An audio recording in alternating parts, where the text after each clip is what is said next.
नमस्कार, मैं दौलत शर्मा और आप देखना शुरू कर चुके हैं SPN9 न्यूज़। 23 जून को जो है बड़ी बैठक यहाँ पे विपक्षी दलों की हुई, जिसको ऐतिहासिक माना जा रहा है क्योंकि एक साथ इतने सारे दल एक सीट पर आए और उन्होंने एक स्वर में 2024 के लोकसभा चुनाव को लेकर तैयारियों का ऐलान किया। और अब अगली मीटिंग 12 जुलाई को शिमला में होने वाली है, जिसमें और भी ज़्यादा नेताओं के आने की अपेक्षा है। जो 15 दल शामिल हुए थे उसमें से और भी कई दलों की वृद्धि हो सकती है।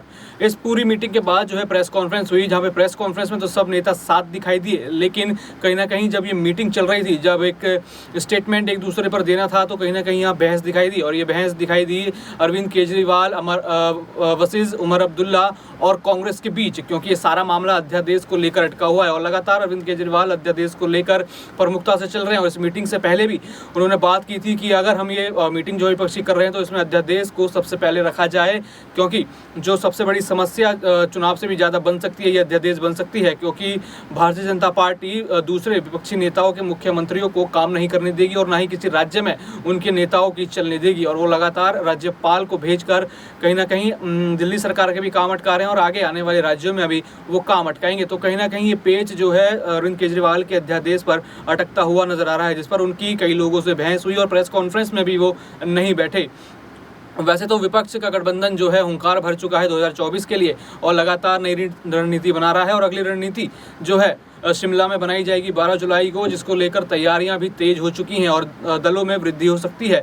लेकिन क्या प्लान रहेगा वो जानने वाली बात है कि किस तरीके से 2024 में लोकसभा चुनाव में भाजपा को हार देंगे, क्योंकि 2014-19 में भी पूरी कोशिश की थी गठबंधन ने कि अच्छे से जो है एक अच्छा विपक्ष जुटाए, एक अच्छा मजबूत गठबंधन हो। लेकिन 14-19 का रिजल्ट सभी को पता है कि किस तरीके से इस पूरे विपक्ष को है मुंह की खानी पड़ी। और यहाँ पे मेन फोकस रहेगा राहुल गांधी पर कि वो किस तरीके से जो है पूरी रणनीति चलते हैं, क्योंकि 14-19 का चुनाव उन्होंने काफ़ी करीब से देखा है, क्योंकि वही जो है PM उम्मीदवार थे प्रधानमंत्री नरेंद्र मोदी के सामने, लेकिन उनको भी मुंह की खानी पड़ी और वो अपनी खुद की लोकसभा सीट भी नहीं बचा सके। और जिसके बाद लगातार कहीं ना कहीं कांग्रेस पार्टी भी कमज़ोर पड़ती रही। लेकिन अब ये जो गठबंधन हुआ है उसमें कहीं ना कहीं कांग्रेस को उम्मीद मिली है, और उम्मीद मिली है सभी दलों को एक दूसरे का साथ मिलने के बाद। और कहीं ना कहीं देखा जा रहा है कि अगले आने वाले चुनावों में कहीं ना कहीं राजनीतिक समीकरण बनेंगे। और एक 3 राज्यों में जो चुनाव आने वाले हैं, मध्य प्रदेश, छत्तीसगढ़ और राजस्थान, और महाराष्ट्र में जिस तरह का कलह चल रहा है, वहाँ पे कांग्रेस की देखा जाए तो अभी तक कोई एंट्री नहीं हुई है। कांग्रेस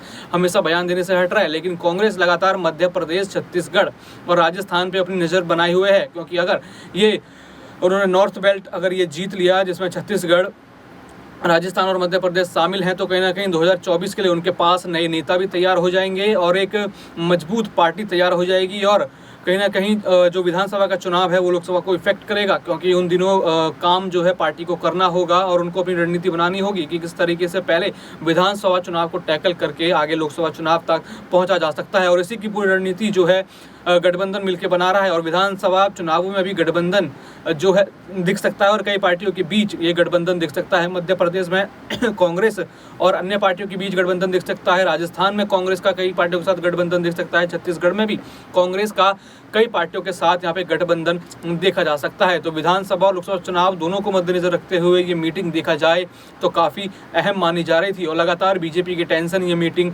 बढ़ाती जा रही है, क्योंकि बीजेपी अभी हाल ही में कर्नाटक हारी है और उनका हिंदुत्व वाला फॉर्मूला यहाँ नहीं चला। और 2024 में हिंदुत्व वाला फॉर्मूला और ना चलाना जरूरी है, क्योंकि यहाँ पे देखा जाए तो राम मंदिर का भी जो शिलान्यास किया था वो भी बनके तैयार हो रहा है। तो कहीं ना कहीं हिंदुत्व का जो खेल है, जो एजेंडा है, वो फिर दोबारा 2024 में खेला जाएगा। तो कर्नाटक से कहीं ना कहीं बीजेपी डर गई है कि हिंदुत्व के जब वो एजेंडा खेलते हैं उसको किस तरीके से खेला जाए, उसको भी अच्छे से जो है समीकरण बनाना होगा। लेकिन यहाँ देखा जा रहा है कि विपक्ष मजबूत होता हुआ नजर आ रहा है। और भी ऐसी खबरें जानने के लिए देखते रहिए SPN9 न्यूज़। धन्यवाद।